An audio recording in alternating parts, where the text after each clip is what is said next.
ଖାଦ୍ୟ ସୁରକ୍ଷାରୁ ବଞ୍ଚିତ ଭୂମିହୀନ ପରିବାରଙ୍କୁ ଭେଟି ଆର୍ଥିକ ସାହାଯ୍ୟ କଲେ ସମାଜସେବୀ ଆଶିଷ କୁମାର ଜେନା। ଯାଜପୁର ଜିଲ୍ଲା ସୁକିନ୍ଦା ବ୍ଲକ ଅନ୍ତର୍ଗତ କାଳିଆପାଣି ପଞ୍ଚାୟତ 2 ନମ୍ବର ୱାର୍ଡ ବିର୍ସାନଗର ବାସିନ୍ଦା ଚମ୍ପରୁବାଗ ଓ ଚାନ୍ଦୁମୁଣ୍ଡା ପରିବାର କହିଲେ ସ୍ୱାମୀ ସ୍ତ୍ରୀ ଓ 4ଟି ପୁଅ। ସ୍ୱାମୀ ଚମ୍ବରୁ ଖଟିଲେ ଯାହା ପାରିଶ୍ରମିକ ମିଳେ ସେଥିରେ ତାଙ୍କର ତେଲ ଲୁଣ ସଂସାର ଚଳେ। ଘର ପାଖରେ କୌଣସି କାମଧନ୍ଦା ନ ମିଳିବାରୁ କାମ ଉଦ୍ଦେଶ୍ୟରେ ଚମ୍ପରୁ ଅଧିକାଂଶ ସମୟ ଶ୍ୱଶୁର ଘରେ ରୁହନ୍ତି। କିନ୍ତୁ ଦୁଃଖର ବିଷୟ ସେଠାରେ ସବୁଦିନ କାମ ନ ମିଳିବାରୁ ସେ ପ୍ରକାଶ କରିଛନ୍ତି 4ଟି ପୁଅଙ୍କର ଆଧାର କାର୍ଡ ନଥିବାରୁ ସେମାନେ ଖାଦ୍ୟ ସୁରକ୍ଷା ଯୋଜନାରୁ ମଧ୍ୟ ବାଦ୍ ପଡ଼ିଛନ୍ତି।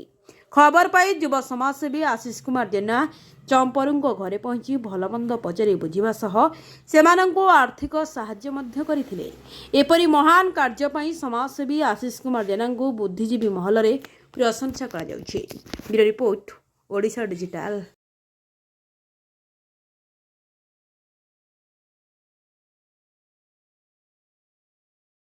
ମୋ ବାପାଘର ଏଇଟା ବାପା ଘର ଏଇଠି ତମେ କାଇଁ ଅଲଗା ହେଇଗଲ ନା କି?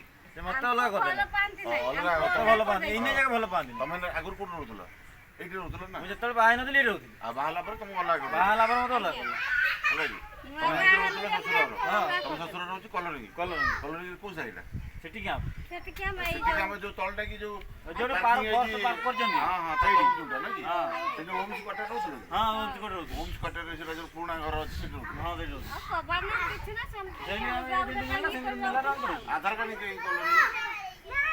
ସେ ଆମର ଆଧାର କାର୍ଡ ଅଛି। ନା ନାଇଁ ଛୁଆଙ୍କର କାଇଁ ଆଧାର କାର୍ଡ କରୁନ? ଜଣକୁ ଜନ୍ମ ସାର୍ଟିଫିକେଟ ବନେଇବା ପାଇଁ ଦେଇଛି ସେ ଲୋକ ଏଇନେ ସେ କରିକି ମତେ ଦଉନି।